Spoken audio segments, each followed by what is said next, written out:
Hello, and welcome back to another episode of Even Tacos Fall Apart. I'm MommaFoxFire, and I'm so glad you're here listening or watching today. Before we dive in, I want to take a moment and thank you for your support. Whether you're tuning in for the first time or you're a longtime listener, your presence here right now means everything to me. I love hearing from you guys, so please don't hesitate to share your thoughts on today's episode. You can drop a comment, send me a message, or join our community to take part in our discussions. We're all in this together, and I want you to know that your voice matters. Today, we're talking about something that's not often discussed, but is absolutely critical, and that's therapy for the educated. I'm calling this episode Therapy for the Educated, Pitfalls and Perils, because it's all about the unique challenges that people who are highly educated or who have done a lot of personal research face when they seek therapy.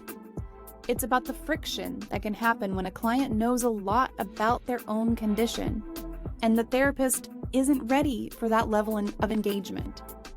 And it's about what happens when the therapist's ego or insecurities get in the way of providing the care that the client truly needs.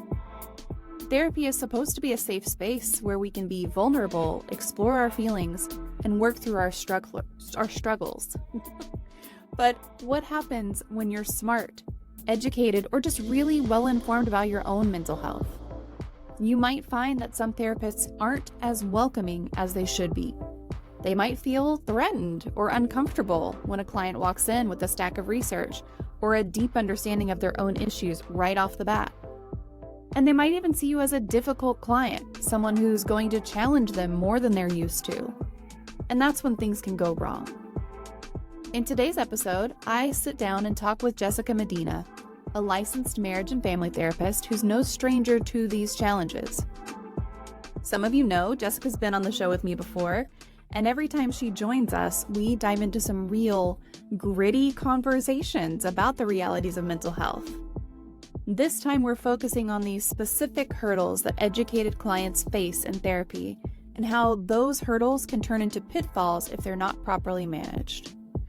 We're going to talk about why some therapists shy away from working with educated clients, how that can lead to harmful experiences, and what both clients and therapists can do to prevent that.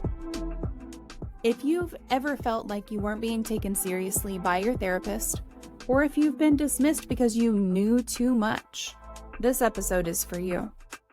And if you're a therapist listening in, I hope this conversation challenges you to think about how you approach your work, especially with clients who might bring a lot to the table.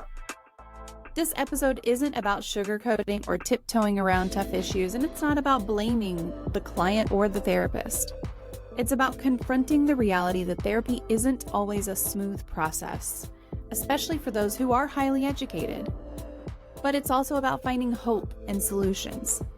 So stick around because we're going to unpack some important truths today, and you won't want to miss it. As always, I encourage you to engage with this episode, whether it's by sharing your thoughts on social media, discussing it with friends, or reflecting on your own experiences on your own time. I'm here, as always, to break down the stigma around mental health and to create a space where we can talk openly and honestly about anything. So let's get into it. Here's my conversation with Jessica Medina on Therapy for the Educated, Pitfalls and Perils.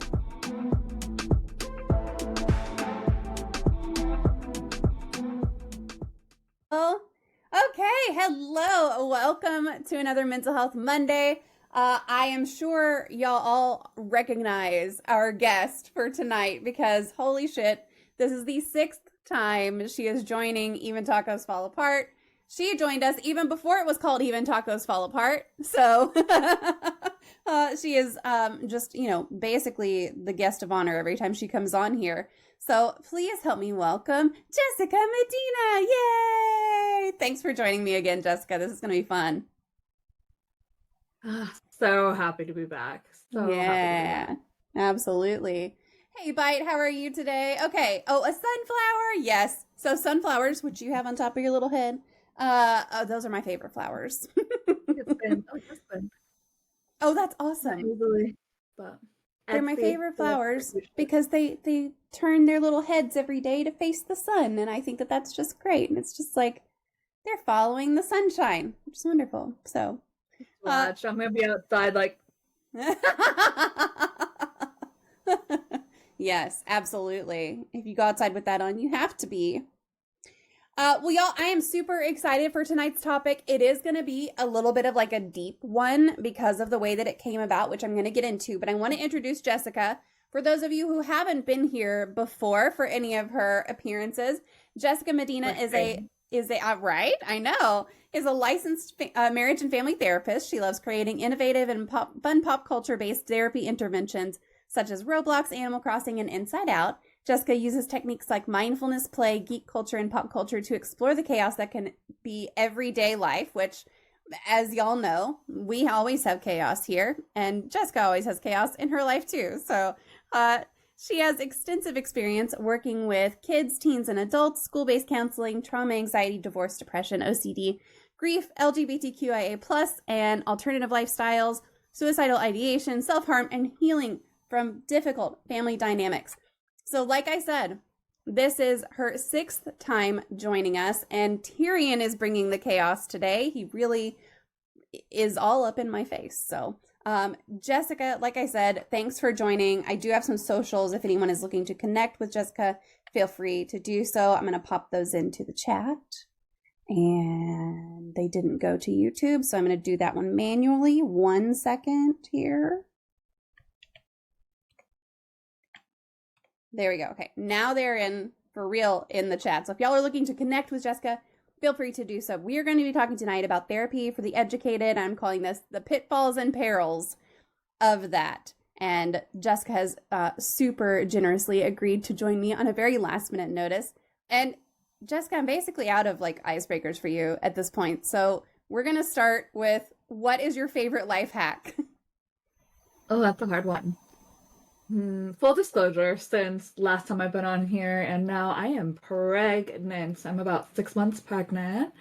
So if you are looking to reach out to me, I will be on maternity in June, but love hearing from people.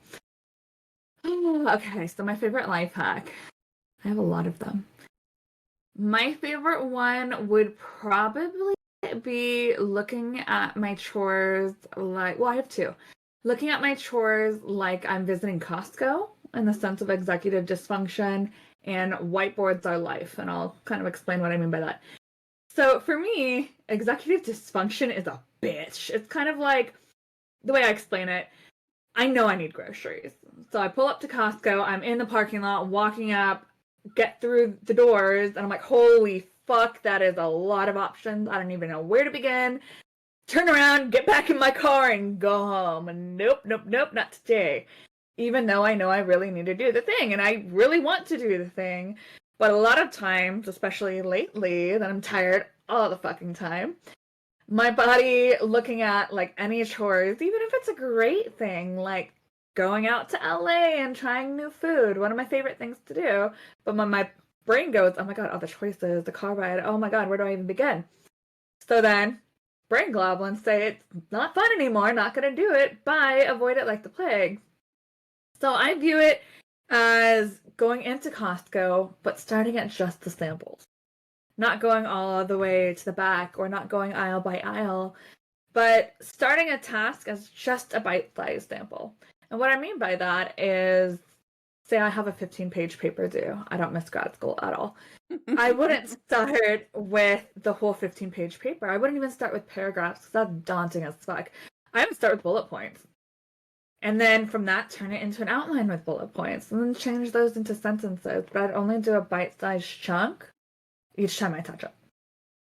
So, and then more often than not, I find myself knocking out the whole damn thing before I even realizing it. It's kind of hacked my brain. Excuse my wonderful alarm system in the backyard. I hear your sweet little dog. That could be the end of it. We have thunder here in SoCal, so they're not the biggest fans, and they let us know. But we're all about getting our feelings out in this household. So. Absolutely. So that helps me with tasks. But the other thing I recommend to all my friends, all my clients, I mean, we're all neurodivergent, let's be real. I swear I need to write a book called Everyone's Autistic because myself included. But whiteboards are amazing. If I have a hard time picking a TV show or a book, whatever, or sure, I'll write it on a whiteboard, number it 1 through 20, and roll a d20, see what I land on, and then do that. So it's kind of a way to my brain, so to speak, and turn it into a game, make it fun.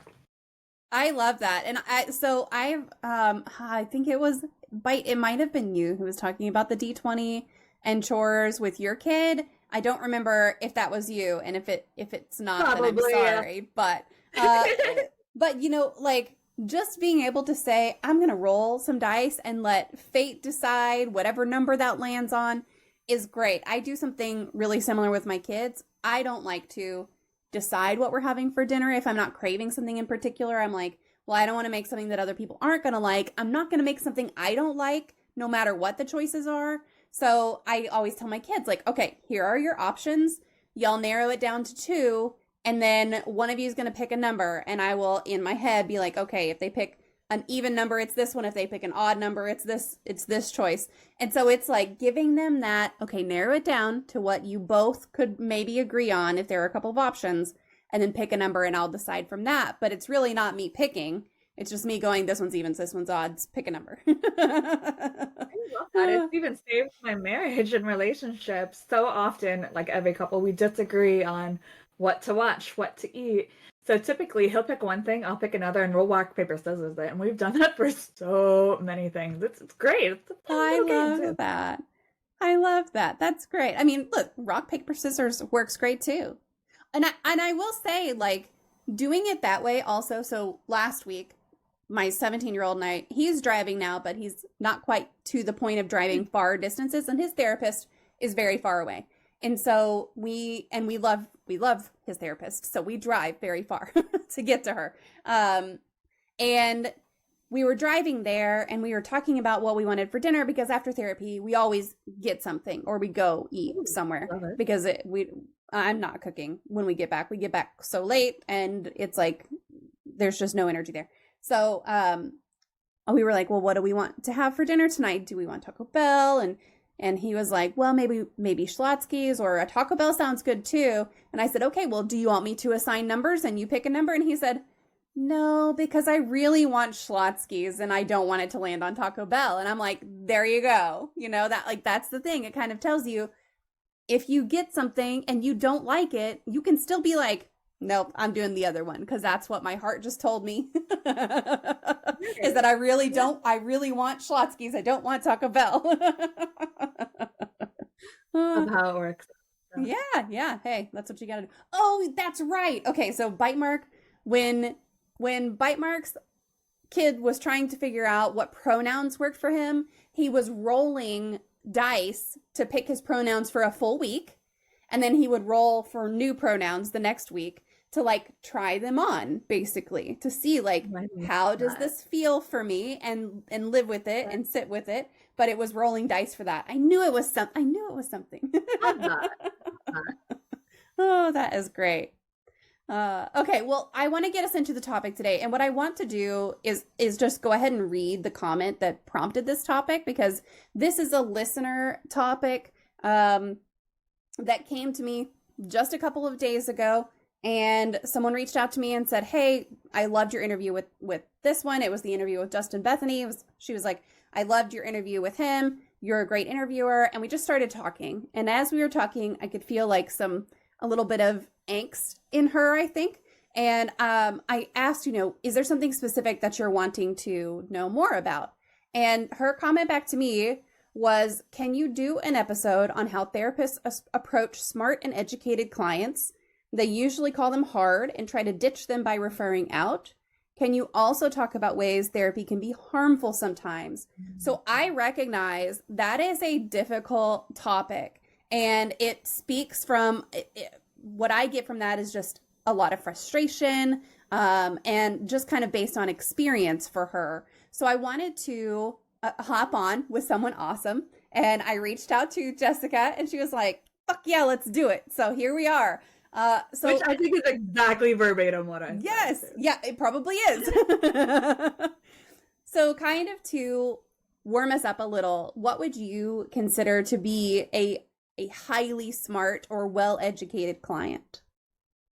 Yeah, it's a great question because to me, in the prompt, I would actually answer it two ways in the sense of how therapists handle smart and educated clients and how they handle the hard clients.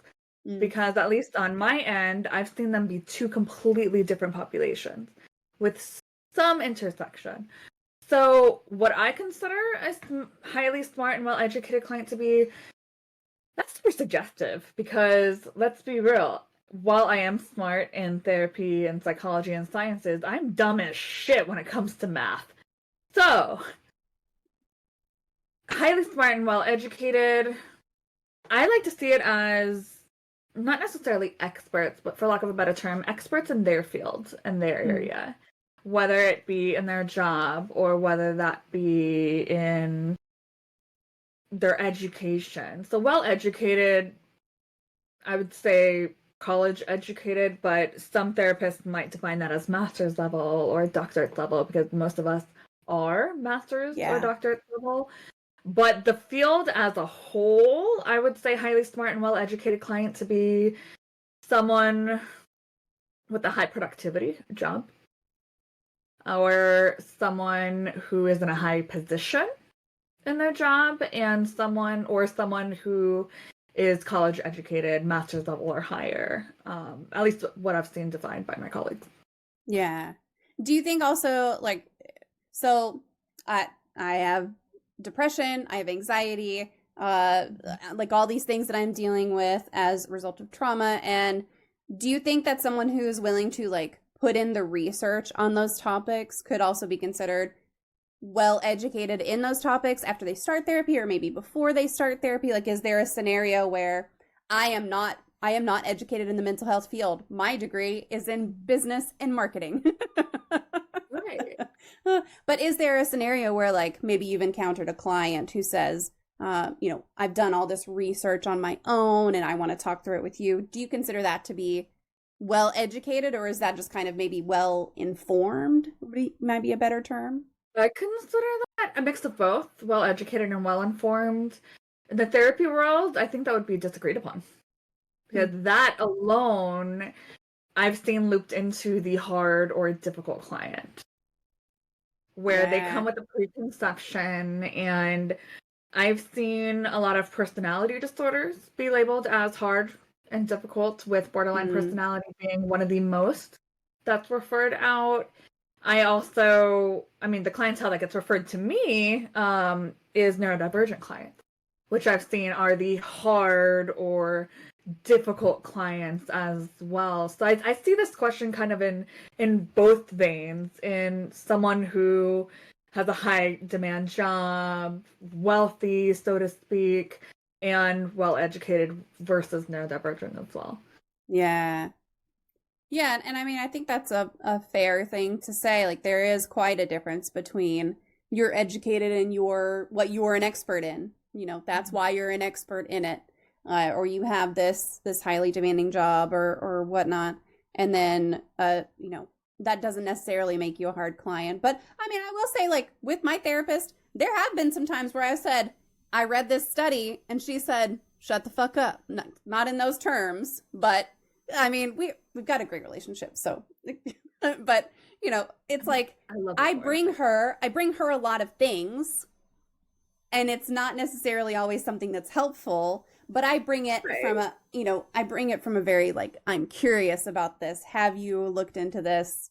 And the answer is not always yes, but we always have a good conversation around it. So, I mean, I guess, are there some common challenges that therapists face whenever they are working with either highly educated or people like me who like to be self-informed, perhaps? Right. Common challenges, I see a lot of people sticking to one theoretical viewpoint that is not in line with the therapeutic relationship or what the client needs or asks for.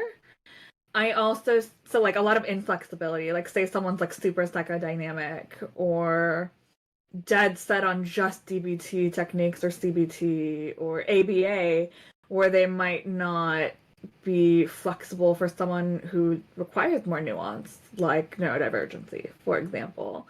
So it's not flexible. There's really rigid thinking. I see that, and I also see a lot of imposter syndrome, but displaced onto the clients, if that makes sense. Where the therapist would feel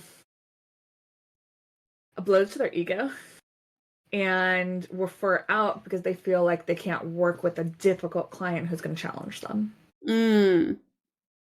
I think that really gets at kind of the heart of the question, is like those kind of moments where either the therapist just doesn't want to do that, or they feel like they're being, threatened in some way. Not like I'm gonna beat you up kind of threatened, but that kind of thing. So what are some potential reasons that a therapist might refer out one of those clients? And is that always warranted? I mean, I think we kind of just answered that, but are there instances where that really isn't what they should have done? I mean, we can always look at a situation and say, like, that shouldn't have happened, but you know what I'm saying.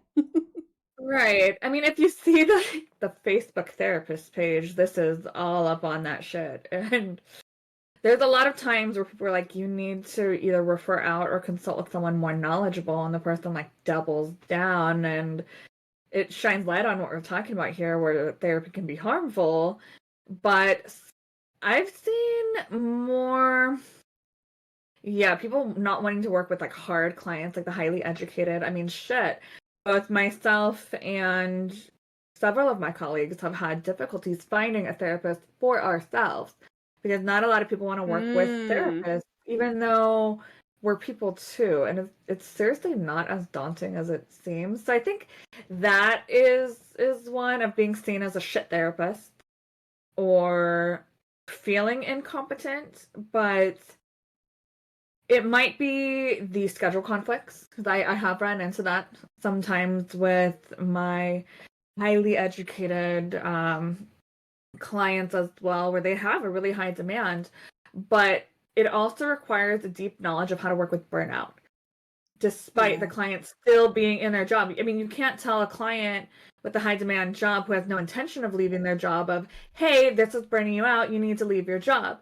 That's hard. There is nuance with working with clients who are highly educated. I mean, I personally take no offense to someone who comes to me with an article or something. I mean, if it's a client who constantly WebMDs themselves and be like, what the fuck are you doing? No, shut the fuck up. Not the shut the fuck up aspect, but of like, we talked about this.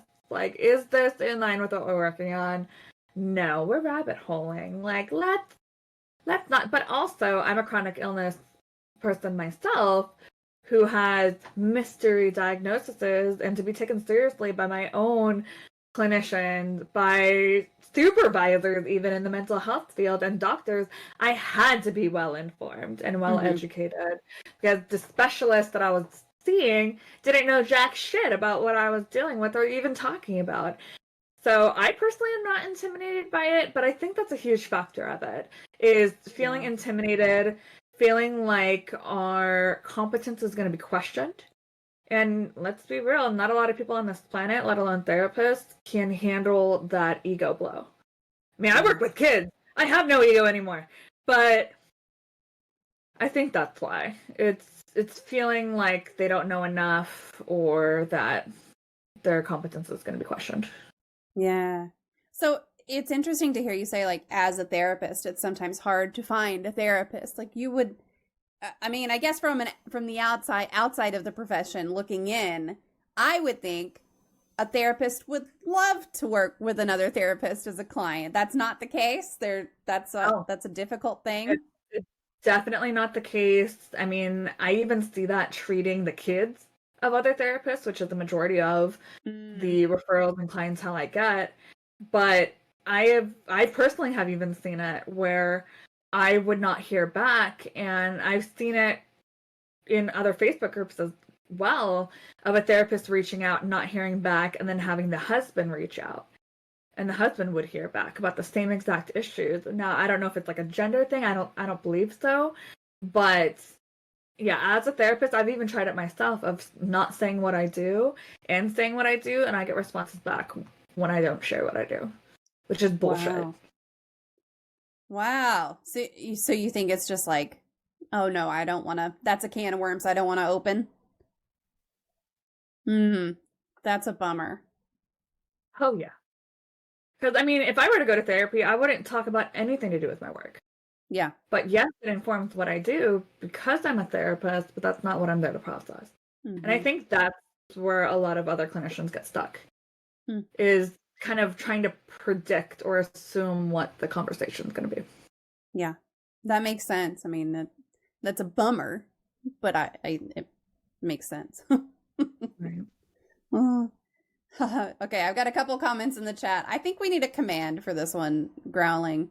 I once was told CBT is a good therapy, so I researched in advance and saw a dominatrix online, and now I have even more trauma. I think we need I think we need it because we've talked about this a couple of times, and it's like growling is fucking around. Like they're not really serious about that. They're joking because they've been here before when we've had like a whole ass conversation. I think we need a command that says like, is it Mental Health Monday? CBT means this. Is it not Mental Health Monday? Could mean cock and ball torture. I work with Pink. It could go both ways. With 99% of my clientele and who I am as a person. Yeah, I mean, I guess you can combine the two if you're really creative, but not in therapy. Therapy doesn't include sex. No. Oh, Bite, I like that. CBT, not CBT. Okay, we'll come up with a command for that for sure. Okay, and I want to go back to this one that Chess said. They said how to deal with derealization, feeling like you don't belong in the moment. And I don't know if you need more context to kind of go with that, or Chess, if you want to provide a little, like maybe like an example or something. But any thoughts on that, Jessica? So more so the question between disassociation and derealization and depersonalization? Maybe. Okay. I feel like I'm in supervision again. I love it. So I do specialize in trauma. I have trauma myself. So disassociation is where we become detached from the present moment as a whole. And disassociation often comes as a trauma response. We have our amygdala, which is our body's smoke detector, so to speak. And we have several different responses. We have fight, flight, fawn, or freeze. I had to think about that last one. Okay. So a lot of times, though, that flight can be mentally, especially if in the trauma, we needed to not mentally be there to protect ourselves. And that could have came from freezing, fawning, whichever may be the case. But oftentimes in triggering situations, or even with neurodivergency, it doesn't have to be trauma, but it could be the body's nervous system being overstimulated, like with ADHD or with autism, like I have myself. Sometimes our brain just spaces out because reality is so overstimulated, it needs to go into its safe retreat. So disassociation would be going into that safe space in our mind as a whole. Depersonalization is when we feel like we're not ourselves or we're not in our bodies. So for me, that feels like my somatic sensations and my body sensations are kind of numb. I feel a little tingly when it happens to me, but I feel like I'm kind of like floating above myself. Like I'm not even in the here and now. I'm like a balloon watching over what I'm doing. For derealization, it's your surroundings. So it feels like reality is not reality. Kind of like being a sim, almost. So it's similar, but different. One's the umbrella of not being in the here and now. But one's more the who, one's more the where. Yeah. That makes sense. I mean, are there any things that help with that? Like anything that you could recommend if someone like doesn't necessarily provide a lot of context, but any general things that people could try to assist with that? So growing up, we had like pencil cases, like the little plastic ones. I recommend getting one the size of like that can fit in a backpack or in your desk, your car, your glove box, somewhere easily accessible. And I like the harder ones because I can include like little vials of perfume if need be. But I like to include something of each of the senses to help me reground back to reality and what's going on. I also have different like tells that those close to me know. For me, I blink a lot, or I'll go like this with my hands. So my husband would know to put his hand on my shoulder or somewhere that it's not going to like jar me or be even more triggering.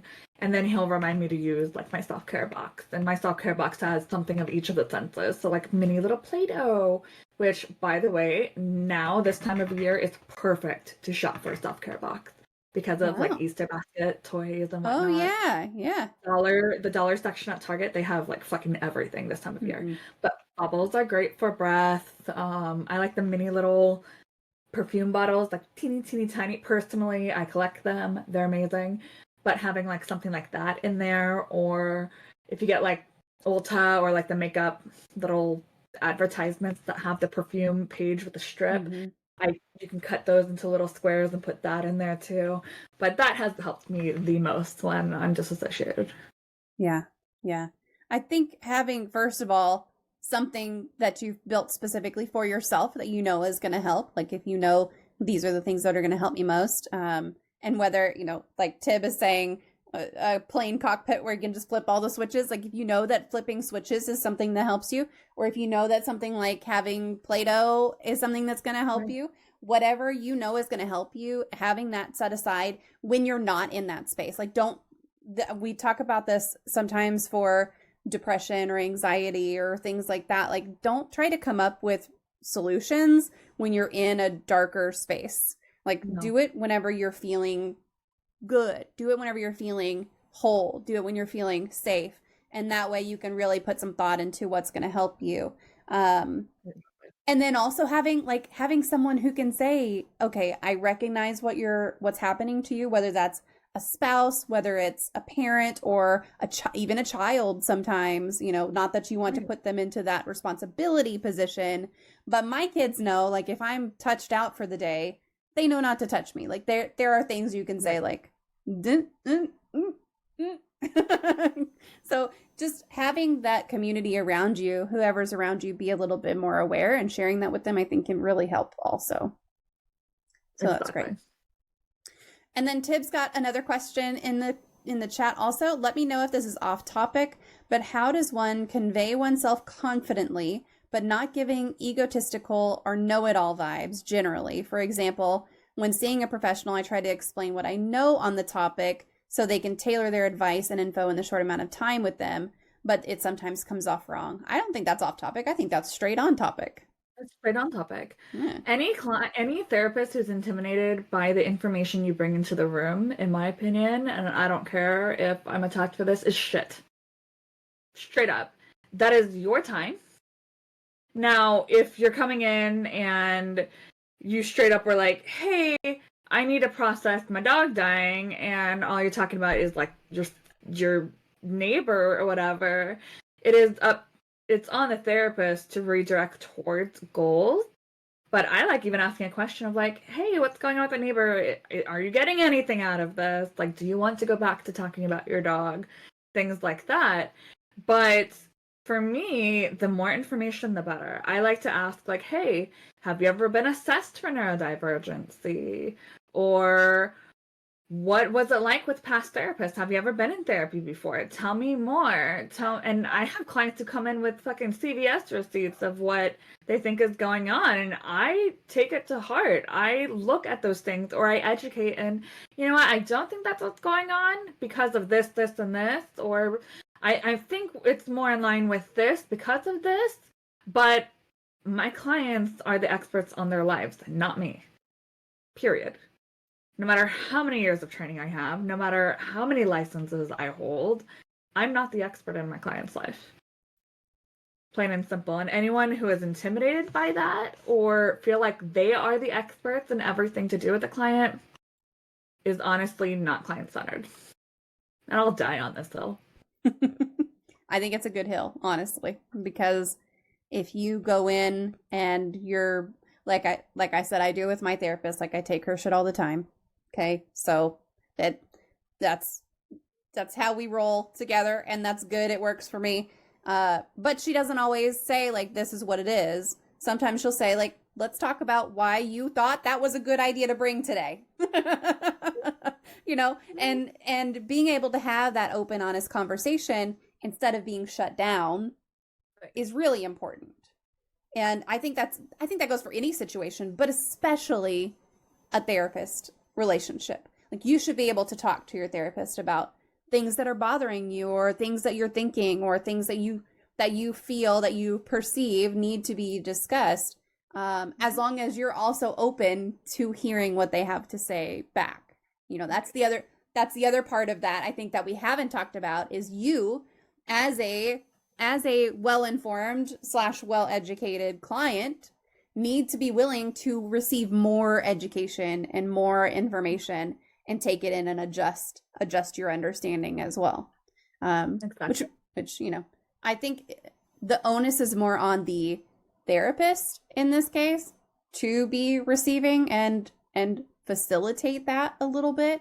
And Jessica can correct me if that's wrong. No, that's really right. Really right. But yeah, I mean, I think it does go both ways. I do agree with that.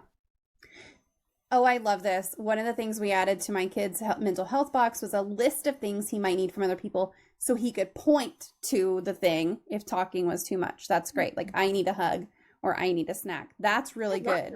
To say like, I don't want to talk about it. I want to point to what I need and say, this is what would help me right now. That's awesome. That's great. Love that. Okay. Yeah. And then, okay, here's Chess again. Chess says, also, I feel like the day doesn't have enough hours to accomplish everything. Me too, for real. So I end up staying late at night as a way to gain control over my life. How to fix this? My friend, if you figure that shit out, I need the secret.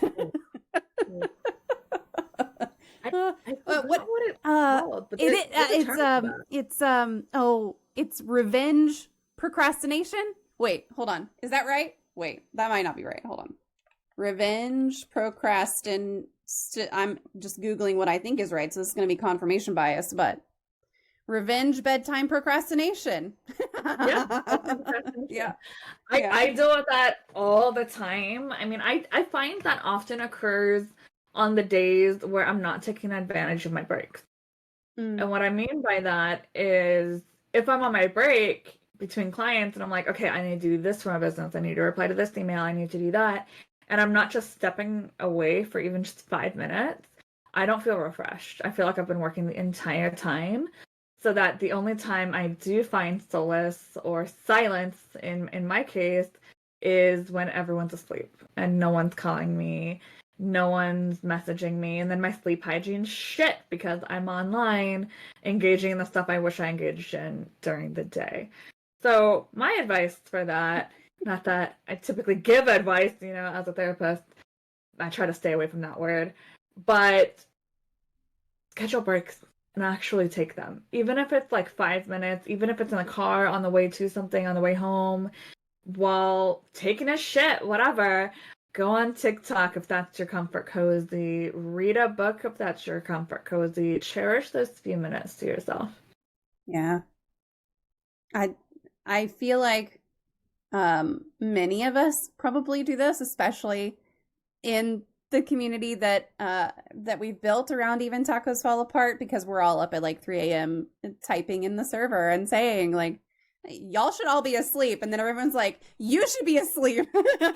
So I fully understand what you're saying, Chess. Like, I get it. It sucks to feel like the only time you have to yourself, the only time that you have to do something that you enjoy or that you have control over, is when you should be sleeping. And I don't have a solution for that, because I do find myself staying up way too late. But I think, you know, maybe like Jessica's talking about, taking those breaks more seriously could be really helpful. And I've been doing actually a little bit better about that lately, because I have mandatory breaks during the day where like I have to walk down and get my kid from the bus stop. It's not a choice. And for a while, I was taking work calls. Like, I would walk out on my phone taking a work call while I was doing that. And I stopped that about 6 months ago. I put a block on my calendar. It says out of office. I'm not available, period, end of story. Not available for this amount of time. It's 10 minutes. Like, it's not a big deal. But just walking out of the house and going down to the bus stop and really talking to my 10-year-old and saying, how was your day? How are things going? And being able, first of all, to connect with him a little bit, but then to also disconnect from work, because we live in a world where work is everything all the time. Right. And it fucking sucks. Okay. And it shouldn't be that way. And we shouldn't have to feel like we are obligated to work all the time. And as a single mother, I do feel like I have to work all the time. And I get it. I get it. I don't have solutions, but I feel you. I get it. Right. All right. So we're going to get back a little bit on topic. So are there specific ethical guidelines or standards that therapists should be following when they either terminate therapy with a client or refer a client out to another therapist? Yeah, so I can only speak out of California because that's where I'm licensed. But if we terminate, we are supposed to give 3 options, at least, of referrals of who they can work with. For me, when I was in the agency setting, it was, if I remember correctly, 4 sessions, like a month to process. And it's supposed to be a process of, hey, we're terminating, or at least a session of, hey, we're terminating, this is why, this is what's going on, and here's some options and referrals. For me, I try to do minimum 1 to 2 sessions. I mean, sometimes if it's client initiated or like parent initiated, those are the fucking worst, where you find out like that morning you're not going to work with a kid anymore because of insurance, or the parent hates you, I don't know, all sorts of different reasons. And you don't really have that time to process. It hits clients hard. So I've always been told at least a session, and then you have to provide referrals. You cannot just ghost a client. That's actually called client abandonment. That's wow. Huge, Yeah, I didn't realize there was like a kind of term for it, to say like, you either refer out or it's client abandonment. That's interesting. Oh, it's a huge thing, at least in California, for sure. Yeah. So, I mean, clearly, if there are rules around it, that's got to have a documented effect on a client's mental health whenever something like that happens. Yeah. Is there a negative effect even if they're still referred out, or is there any proof that helps to say like, I'm terminating you, but here's someone else you can talk to? Yeah. And that's why, I mean, I just looked up the code of ethics because I was like, I know I read that somewhere in California. Per our license, marriage and family therapists, our code of ethics, it states specifically, marriage and family therapists do not abandon or neglect clients or patients in treatment. If a therapist is unable or unwilling to continue to provide professional services, the therapist will assist the client in making clinically appropriate arrangements for continuation of treatment. So, and even then, I mean, you're going to have clients that differ in you values-wise, belief-wise. We're supposed to work through it as a therapist with colleagues, supervision, classes, etc. We're still not supposed to terminate out. I agree and disagree with that. If it's something that you cannot work through, I don't think that the client should suffer at the hands of incompetence or inflexibility or difficulty sorting through values without a bias, if that's something that the therapist cannot do. I don't think a therapist should be forced, so to speak, to continue that therapeutic relationship. And in that case, I would want the therapist to refer out. But yeah, there's a huge impact on being unexpectedly terminated. I mean, I've kind of sort of had that happen with my own therapist. After waiting fucking forever for someone to get back to me, I had an amazing therapist. Super, super, super great. And if y'all have been listening for a while, I got in a car accident a couple years ago that forever changed my life. It's what highlighted heart issues. It's what highlighted the healing in my back and the fact that I have Ehlers-Danlos and my joints are basically wet spaghetti on a good day. And I'm grateful for that knowledge, but in that moment, I was having a real hard time. I mean, I was dealing with suicide ideation myself of, if my doctors aren't going to take me seriously, what's the point? And I had this debilitating pain. I was going through a lot, and I hadn't heard from my therapist.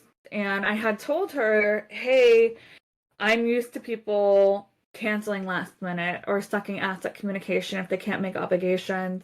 If you're late to session, just please let me know. Like, that is one of my biggest things that I need to work through. But it makes me not trust you if you don't take my time seriously. Yeah. And she had continued being late without letting me know. And I have had it happen with another therapist after her. But with her, it was like 15 minutes past, nothing. 30 minutes past, nothing. And I sent an email, nothing. Followed up a week later, nothing. Turns out she had her own like personal stuff going on, and it wasn't until I reached out saying, hey, I'm firing you because I needed someone here during this time where I was in crisis, and you weren't there. And I felt abandoned. Like, I felt like she didn't give a shit about me as a client, that she said fuck all to my self-advocacy and saying, hey, this is what I need as a therapist. And I think I'm a very transparent person. But to just ghost your client, that's really fucking shitty, because we develop a relationship with our clients. Granted, yes, it's therapeutic, but every single one of my clients, I can tell you with absolute certainty, I love the shit out of them in a unprofessional way, but right. I do hold a space in my heart for my clients, and when they're hurting, like, it sucks. I'm right there in the pain with them. And as a client myself, it's such a level of trust and vulnerability that you develop week after week after week of bearing your all and sitting through that discomfort and trusting someone to hold that space, and for them to just drop without, or are unexpectedly terminated. It leaves you with the feeling of, what's wrong with me? What did I do wrong? Did I fail therapy? Even though I know as a clinician you can't fail therapy, except for just not showing up, I guess. But that unexpected termination, yeah, it feels like a breakup. It really does. And it hurts just the same. And it's hard not to feel like it's about you. Yeah. And like you just said, your therapist was going through something personally, and I'm sure in a lot of cases that is likely what's going on, but in some cases it's not. And Bite's got a great example of that in the chat, a sad example of it, but she says, I had a therapist suddenly say I was fine and didn't need to continue therapy rather suddenly after I mentioned BDSM for the first time in the session, and it was hard for me to get back into therapy after that. I realized she probably thought she was nice about it, but I really wish she had just been honest that she had a personal issue.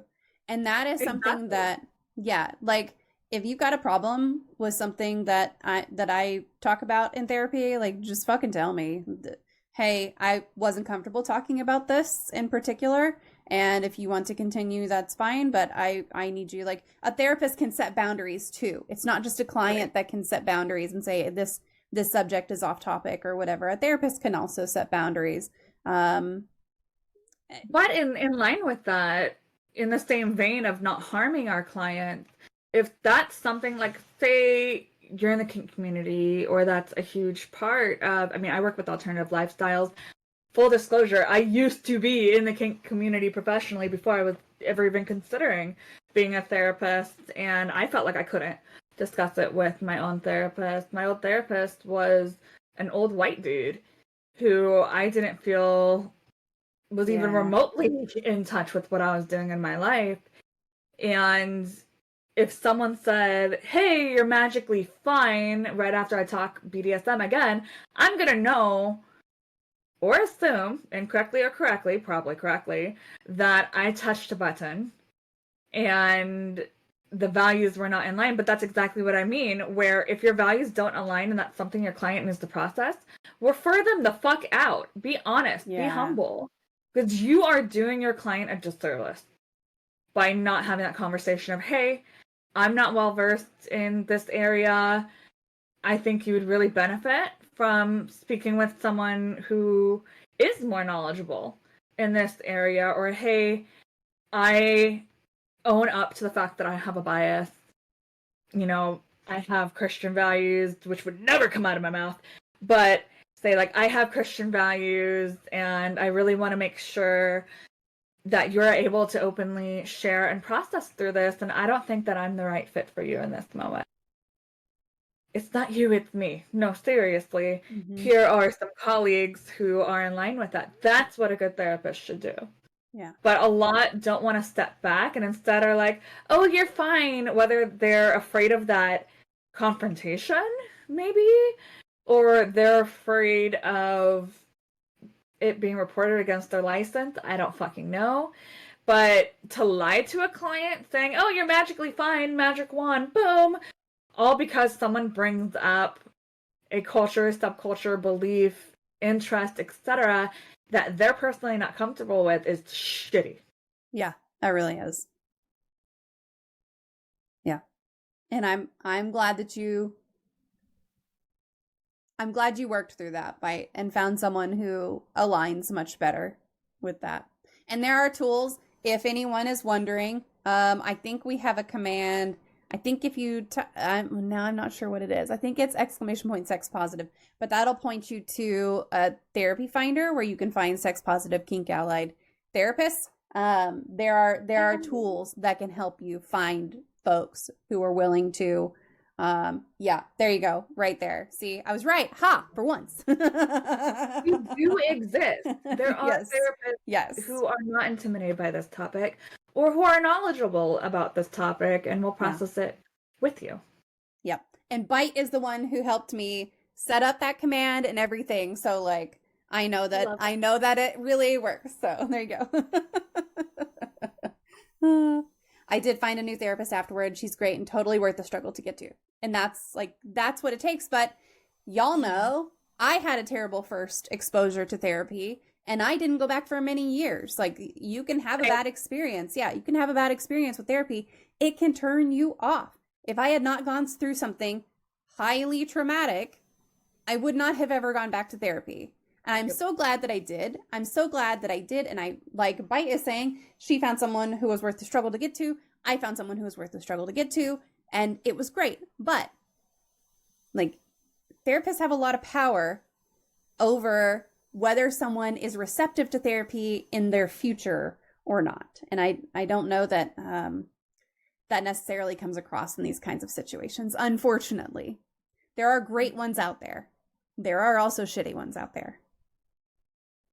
All right, so taking it a little bit higher level, and we've talked through some of it already, but can you provide some examples of how therapy might unintentionally cause harm to clients, not just the canceling out referrals, but what about therapy itself has the potential to cause harm, and what can therapists do to either prevent or address these harms when they occur?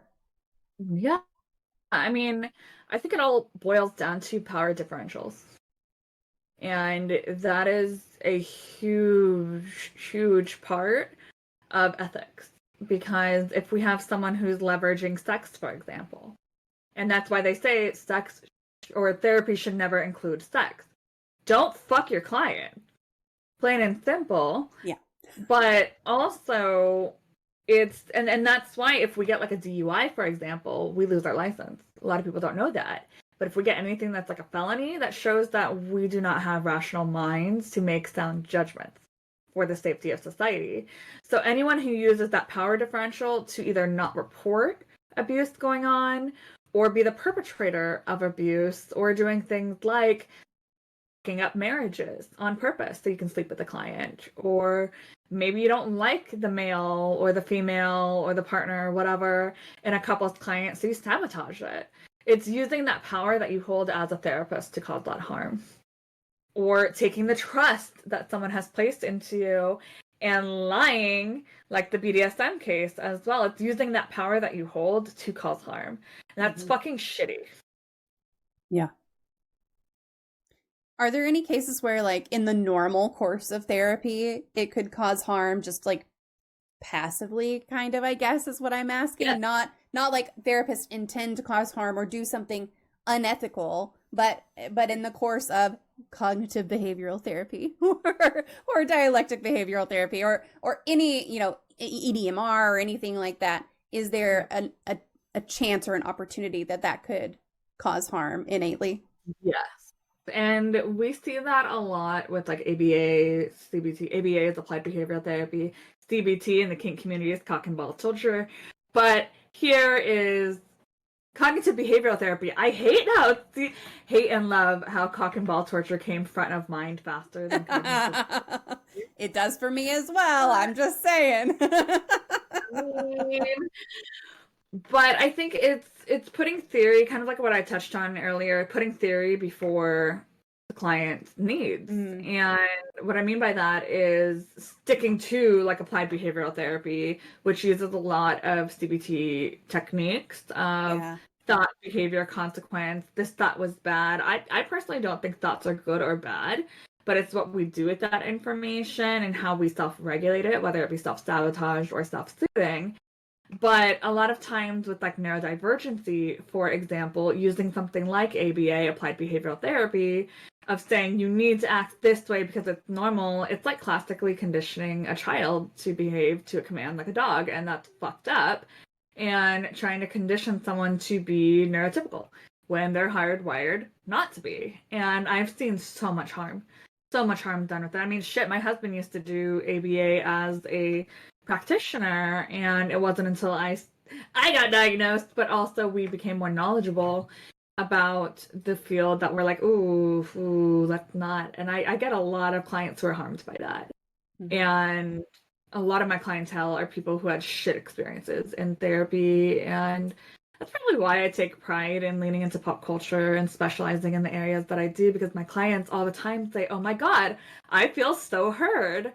And that's what pisses me off, and that's what really formed how I do therapy, because the disservice comes when we're no longer listening to our clients, when we think we know better than them, or when we are so rigid in our thinking of like, oh, we need to process this, and we're not following where the client is. I mean, yes, I've had clients go on complete tangents, completely off topic, not even remotely related to what we're supposed to, and it's my job to redirect back to that. But if the client's like, no, I need to process this, I'm not going to be like, fuck you, we're talking about this. It doesn't work like that. So it's being more flexible and actually listening to what the client brings in. Because I've had therapists who straight up were just like, or threw theoretical jargon at me, and I'm like, no shit, I already know that. I'm a therapist. Like, you're not providing me any information, just letting me vent, and I'm not leaving feeling any better about myself. I have no coping skills. And I even had one therapist who I saw for years, and I didn't even know my diagnosis until I got an ESA letter and saw it on there. And had I known that I was autistic or had OCD, I would have researched, I would have learned the techniques. So, I mean, it's a lot of it is, putting your theory above what the client needs and is advocating for. I feel like that goes back to my first experience with therapy, which was someone who didn't really, they did just kind of sit there going, okay, here's a worksheet. Hate worksheet. Okay, do this. Okay, like here's another worksheet. Okay, read this. Like, that's kind of all she did. And I only saw her, I think I saw her 5 times. And that was it.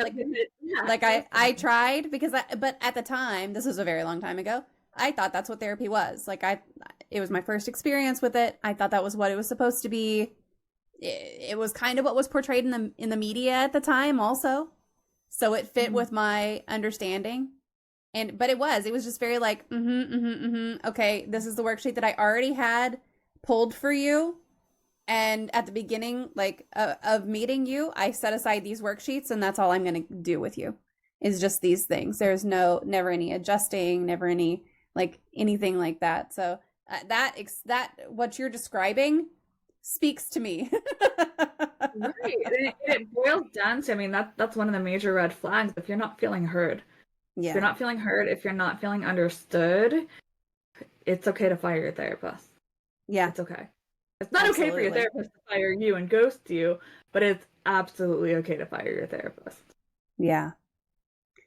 So, and now we've kind of talked about like, okay, here's some bad things, but we also know that therapy can be very positive, and we've talked about that a little bit too, like finding a therapist that is worth it and going through some things that are helpful. And the reason we know what's not helpful is because we can compare it to the things that are helpful. So, how do we reconcile the idea of therapy being helpful with the reality that many people have had these negative or traumatic experiences in therapy?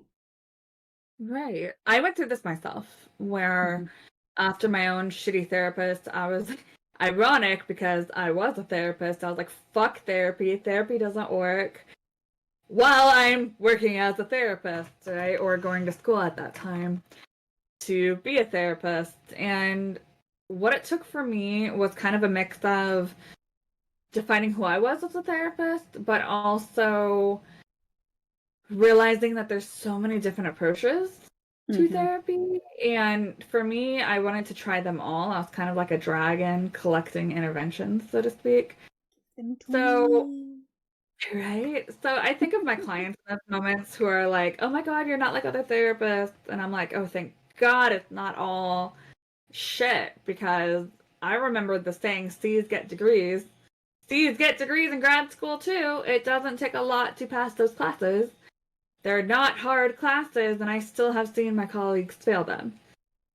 And no judgment, but if you're not educating yourself, you're a shit therapist, straight up. That's why there's CEUs, so that we are up to date Mhm. and current.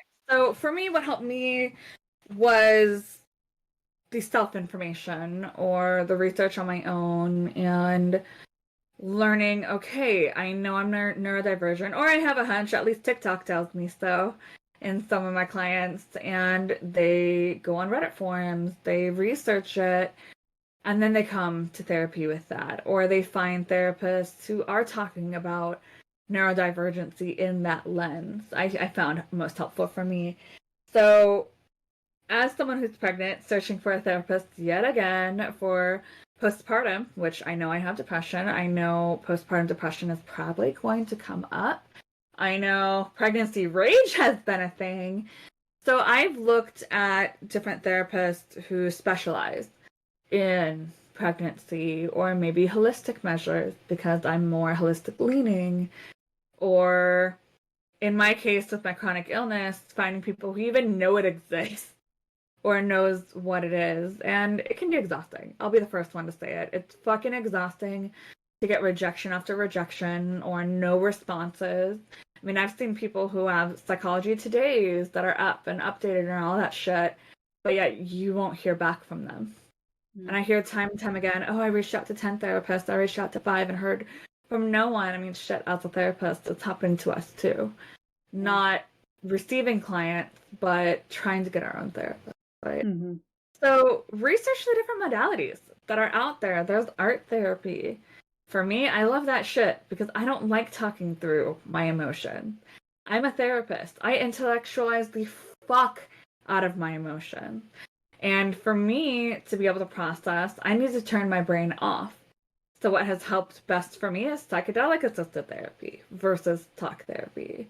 What has helped me the most is video games. So I use that with my clients. What has helped me is equine therapy, where I am not really talking, I'm interacting with a horse. So for me, it was knowing, okay, talk therapy is shit. I don't want talk therapy for my, well, talk therapy is shit for myself.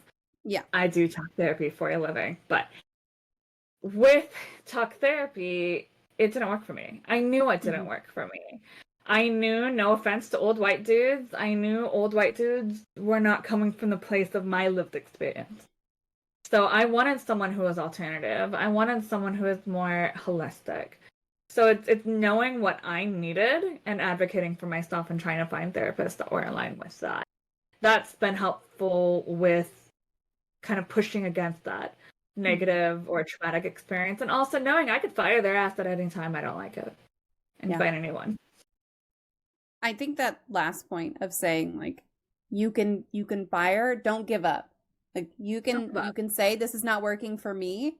Don't give up. Don't let that be your last interaction like I did for a long time, because I wish I had found a therapist. Like I wish I had gone from the 5 sessions with the shitty therapist and gone to another therapist and had 5 sessions with maybe a less shitty therapist. And like, even if I had made small progressions along the way, just being able to say, okay, I'm going to try these different things. And for the record, like talk therapy is what I need. Like that is what helps me the most, is just straight up talk therapy. Although one time my therapist looked at me and said, this was whenever we were going in person, she said, do you just need a nap today? Yes. And so she and I just sat, I didn't actually fall asleep, but she and I just sat for like 50 minutes in her office, and that was it. And it was perfect. It was what I needed at the time. But talk therapy, like that really does work for me. And I encourage you to, if you feel like you're concerned about the harms of therapy, really consider, is what I'm doing right now the right kind of therapy to be doing? Is something else something that could help me? And then is it something that my current therapist is willing to explore with me, or do I need to find another provider? Because that's entirely possible. Man, you said something earlier and now I forgot what it was, but I was going to comment on it, but then my brain kept listening instead of holding on to what I was going to comment on. But my brain knows that there was something that I was going to Oh, I know what our next topic has to be. Yeah? You got to come back and talk about psychedelic assisted therapy for a whole one. Holy shit. Yes, I want to dig into that. I know we can't do it tonight, but I want to dig into that. Like that needs to be our next. I got you. Seventh, number 7 in the works already. So what accountability measures are really in place to hold therapists responsible for any harm that they cause to clients, especially considering kind of some of the lack of regulation in some therapy fields, not all, but in some. Yeah, and I think this is why life coaches get such a bad rap, because there's no regulation for things like that, and in the same breath, there isn't any training or certification that's required. So a lot of harm can be done with that. But we do have our boards, we do have our ethical codes. The board is a regulatory board, so they take consumer complaints and you can lose your license for that. But what I like seeing, I mean, this might be the inner millennial who loves chaos, but I love seeing other therapists hold each other accountable. I mean, we see it on Facebook threads all the time when people post unethical as fuck things on there. And who do they get drugged for filth? I'm just sitting there with my popcorn. But there's really not a lot, to be honest, aside from our regulatory boards. Mm-hmm. But other therapists for sure. I mean, that kind of relies on the therapist who's maybe causing the harm to like self-tell a little bit, which is a bummer. But yeah, it's always nice to see someone in your own field be like, hey, that's kind of fucked up. It's kind of heartwarming in a way, because you know, we see of the impact on people who are treated unethically, or you know, we might leave therapy feeling, oh man, that therapist is shitty. I hope this comforts y'all in the fact that they will be found out. They will open their mouth in some stupid ass way and they will be called the fuck out. I guarantee it. Yeah.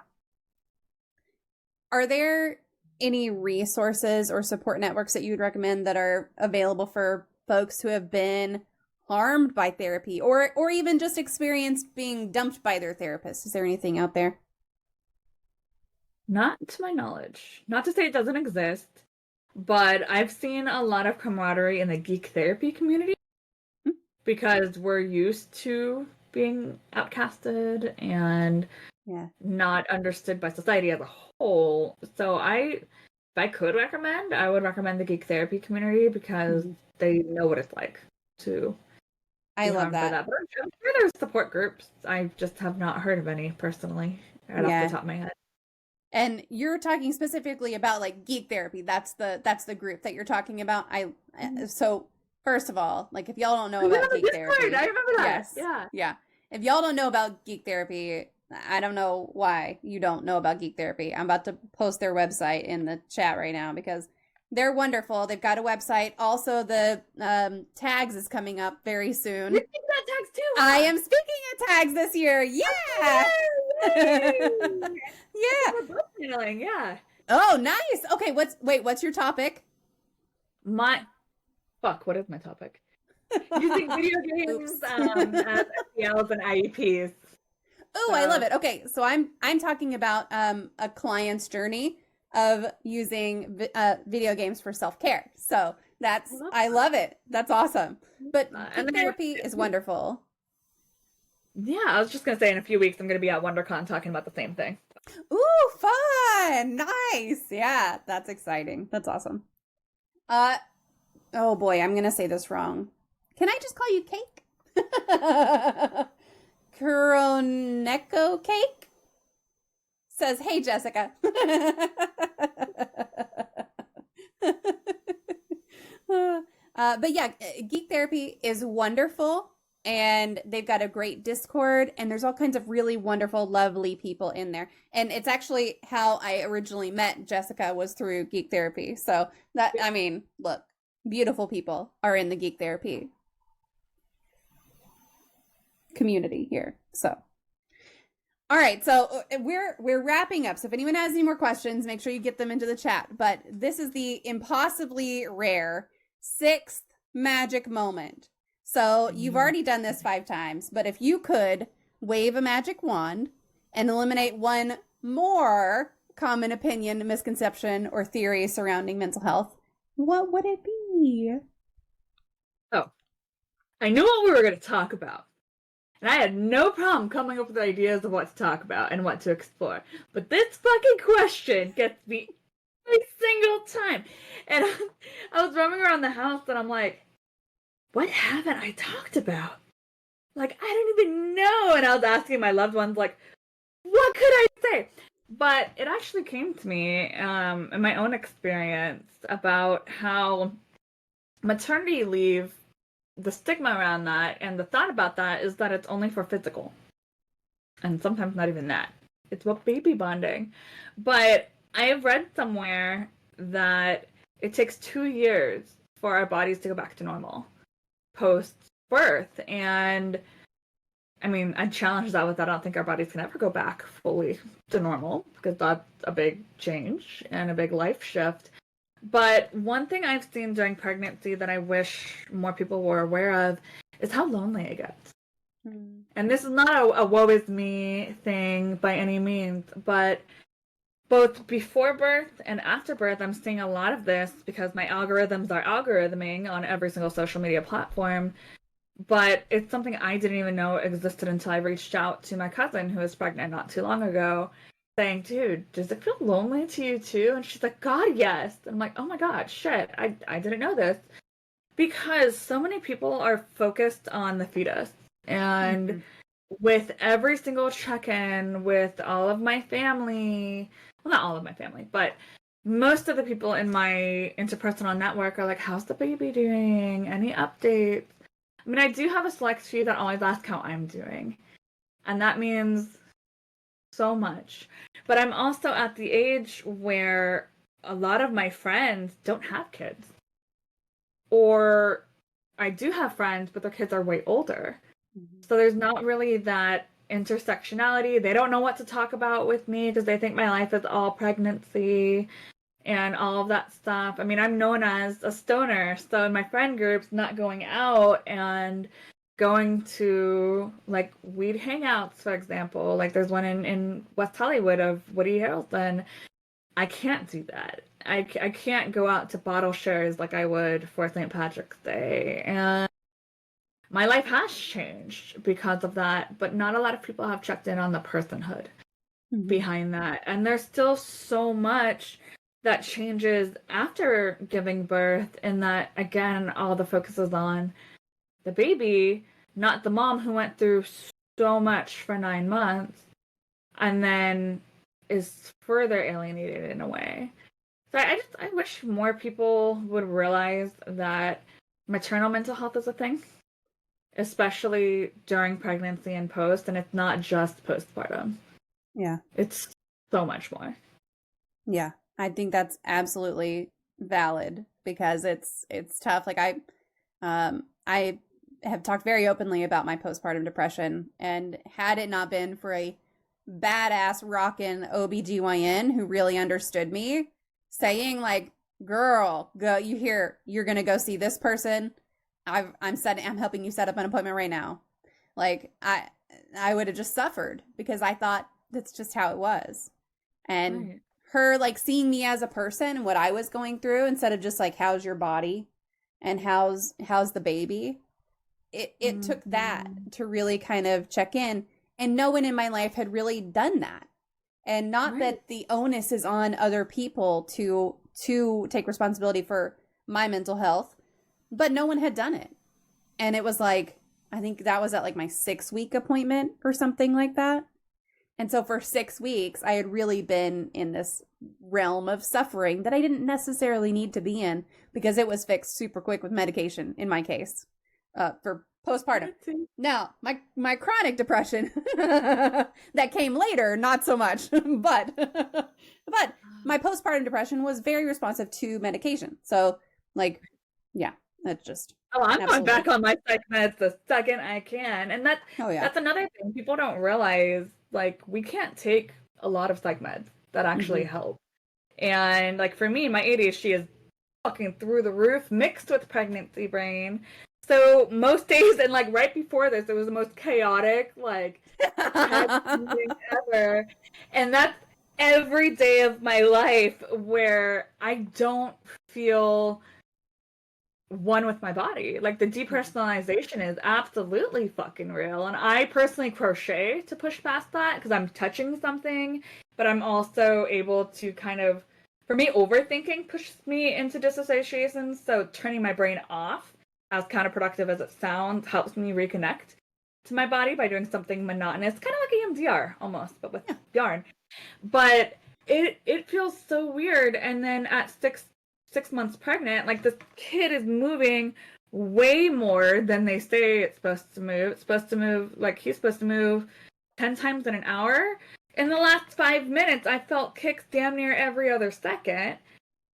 No one talks about that, though. Yeah. No one talks about how it feels alien in your own body. Yes, pregnancy is a beautiful, beautiful thing, and I signed up for this shit. Some people don't sign up, and it's a complete surprise, right? But no one talks about the mental health aspect of it, other than, this is what to expect when you give birth. Afterwards, this is what to expect. No one talks about the during. Yeah. It's all info dumping about the baby. And it got to a point where I straight up told my husband, I'm like, I need updates from your baby book. So I got him one for like dads, which is really, really cute because it's our first pregnancy. But I am so infoed out that I wish more people would be like, oh yeah, you're pregnant. That's a motherfucker on the brain. You're probably not feeling yourself right now. Let's go get massages. Or like, how are you doing? No, like, really, like, how are you doing as a person? Not as a mom, not as someone who's baking a baby, build a baby workshop over here, but as an individual. I really wish more people would give a shit about that. Yeah. That's totally fair. And I absolutely agree. I think it's phenomenally important and really critical. Crochet, kind of like EMDR, but with yarn. I like it. Fight says, my favorite gift I got at my baby shower was some shampoo and conditioner that I loved but couldn't afford. All the baby stuff was great, but my bestie made sure I was still paying attention to me, and that was really special to me. Yeah. I would cry. If I wasn't so exhausted. Hey, I'm tearing up right there. If I wasn't so exhausted, I'd be bawling right now. Yeah. I've got tissues all over the place. So if you need one, here I'll give it to you through the webcam over there. So Girl, I cry over the thought that I can't eat runny eggs. Like every time I talk, my voice just like it did. I haven't cried over shit this entire pregnancy. Right? I thought I'd be an emotional I just wreck want to because, hug you. like, I am an emotional wreck on a good day, but the fact that I can't have runny eggs, or even just hearing that of someone like, yeah, so you remember you're human too. I'm like, but anything else, nothing. Yeah. Fucking runny eggs. And people giving a shit about shampoo. Yeah.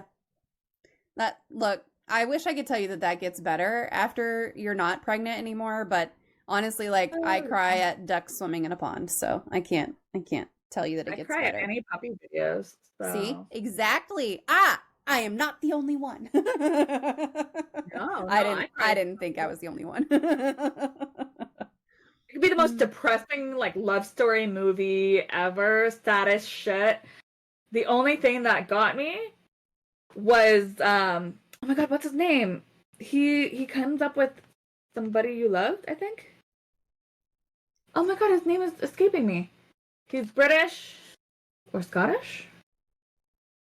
And he has Tourette's, and he had to stop touring. Louis Capaldi? Yes. I was like, it's not Ed Sheeran. Yes. Like, I don't know what. Yeah. Pregnancy brain, can't think of anything.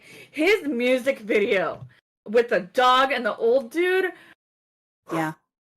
Look, every time I see the video, because, all right, so y'all know my 10-year-old has Tourette's, and I showed him the video of, I'm going to cry talking about this, but I showed him the video of him not being able to finish the concert, and, like, the audience just rallying and talking, like, and singing the song for him, and he's just standing there, and you can see his physical tics happening, and he's just, like, holding the mic out, and that's all he can do. And my 10-year-old, like, has not stopped listening to that song, specifically because it's, like, it's just real. Like, it's just a real thing, and it's so cool to see stuff.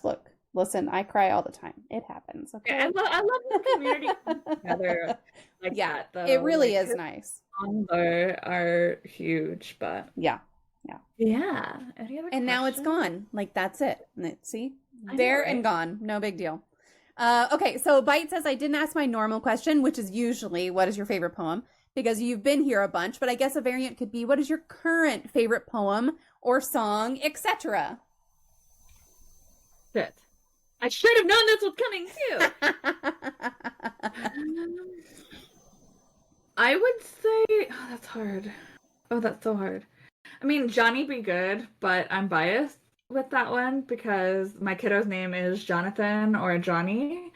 So that song was pretty much on repeat when we found out that I'm having a boy. Aww. But I love pretty much anything by Rufus Du Sol. Like, that has been hitting my feels. I mean, Next to You was a song that we played at my wedding. And as we were walking back up the aisle with our puppies, and kind of as like a little family, it was our first dance because they weren't allowed in the reception area because of food and all that fun stuff. So that song is my happy song, Next to You, by Rufus Du Sol.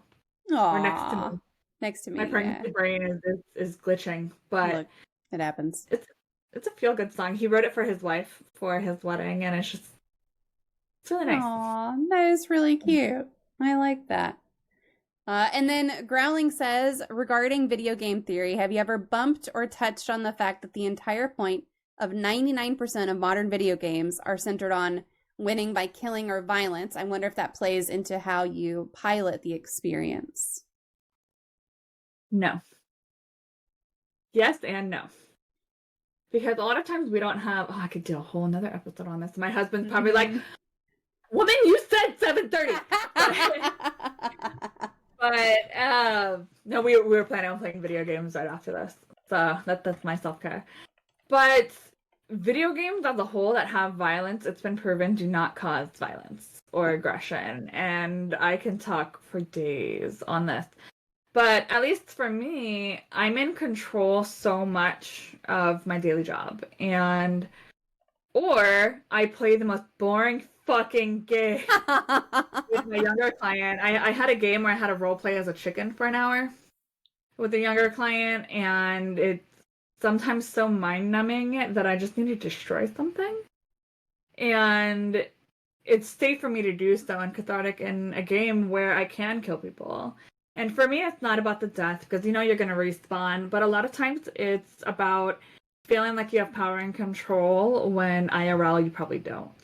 Or you might not. And at least for me, going on, because I'm going to play Diablo right after this, watching the corpses explode is just, I don't know, it's just satisfying, and the graphics and the visuals. And I play Necromancer on there, and if you explode the corpses, you get blood orbs, which are basically your health. Oh, nice. So for me, it's less about the death factor. It's more make shit go boom. But also, I am fueled by chaos.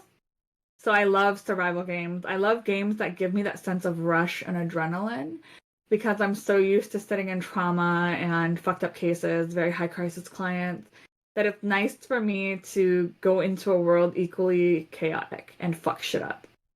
Yeah, absolutely. Does that make me violent? No. Yeah, I mean, I think it's we were talking about. I think in a lot of cases, it really is kind of the catharsis of like, okay, I'm going to go in here and I play, healer in some games, but sometimes it is nice to snipe someone from across the map and be like, yeah, fuck you, not to that person, but to something in the game, or to a player in the game, or to get a really good shot at something. Or my kids play Fortnite together, and then they have a really great celebration around when they win. And so I don't think that there's anything inherently wrong with that.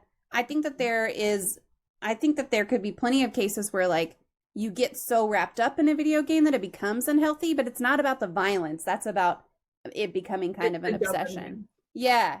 And that's one of the things that I'm going to talk about, because that did happen to me. I got too wrapped into a game, and I had to like recognize that and pull it back. But I did a whole episode, and I'm gonna have to go. I'm gonna go look on my website and see if I can find. I can picture her. She's blonde, and it was very early in the show. What is her? Hold on, I'm gonna go back and look and see what her name was, because it was wonderful. We talked about video game violence and the fact that it doesn't really indicate Amelia. Oh, wait. Yes, Amelia Herbst. Violence in geek and gaming communities. And what we talked about was that there's not really a connection between IRL violence and playing violent video games. Like, that's not necessarily a thing. So I'll go back and find a link to that, because that's a very old one. So, but I'll find a link to the Twitch highlight and make sure to post it in the Discord for everybody to be able to go back and look at. But yeah, absolutely. Okay, let's see. Appearance number 8, violence in video games and how it's fine. Oh, I like that though. We could talk. I mean, I don't mind. Look, I don't mind revisiting topics, because 7 is psychedelics and therapy. It is. It truly is. Even in highly realistic games like Sniper Elite, it's satisfying for whatever reason. Overwatch, Overwatch versus Overwatch 2. Listen, we're not going there. That's fine. Well, I'm going to post your socials one more time, so if anyone's looking to connect with you, they can do so. And also, like, you're in our Discord, so if anybody's looking for you, your happy little brains in there. So make sure that you connect with Jessica in any way. And Jessica, thank you so much for joining me again and again and again and again and again. I love you. I always have such a good time when you're on here with me. So I appreciate you very much. And this was a beautiful conversation. Absolutely. The next time I'm on Mufasa or Simba, my kid. Yes, I expect full lift and then spin in your chair. Absolutely. Safely, all that good stuff. Thanks for sticking around to the end of this episode of Even Tacos Fall Apart. I hope you found my conversation with Jessica Medina insightful and eye-opening in some way. Therapy can be a game changer, but as we've discussed, it's not always a one-size-fits-all solution, especially for those who are highly educated or who have done their homework on their own mental health. It's important to remember that therapy should be a space where you feel heard and respected, not judged or dismissed. One of the key takeaways from today's episode is that it's okay to advocate for yourself in therapy. If you feel like your therapist isn't on the same page as you, or if you're being labeled as difficult just because you know your stuff, it might be time to reassess that relationship. You deserve a therapist who is willing to meet you where you are, who values your input, and who is open to learning alongside you. We also talked about the potential harms of therapy when it's just not a good fit. This is real, and it's something we need to be more aware of. If you've had a bad experience, please know that it doesn't mean therapy isn't for you. It just means you haven't found the right therapist yet. Keep looking, keep advocating for yourself, and don't settle for less than what you need. Now, before we wrap up, I want to remind you to stay connected with me and with the Even Tacos Fall Apart community. If you enjoyed this episode, please take a moment to like, subscribe, and leave a review, even an emoji. Any engagement helps. Plus, your feedback helps this show grow and reach more people who might benefit from these conversations. And I love hearing what resonated with you, what topics you want to hear more about, and how we can keep improving. This podcast episode today came from a listener suggestion directly. If something in today's episode hit home for you, or if you have your own story about therapy, good or bad, I would love to hear from you. Let's keep this conversation going. You can reach out to me on social media. I'm MommaFoxFire everywhere, or drop a comment wherever you're listening to this episode. And don't forget to share this with anyone you think might benefit from it. We're all about breaking down the stigma around mental health and creating a community where we can talk openly and honestly about our struggles, our triumphs, and everything in between.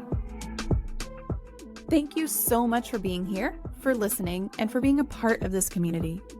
Until next time, remember, even when things fall apart, we're still here, we're still standing, and we're still moving forward. I'm MommaFoxFire, and I will catch you in the next episode.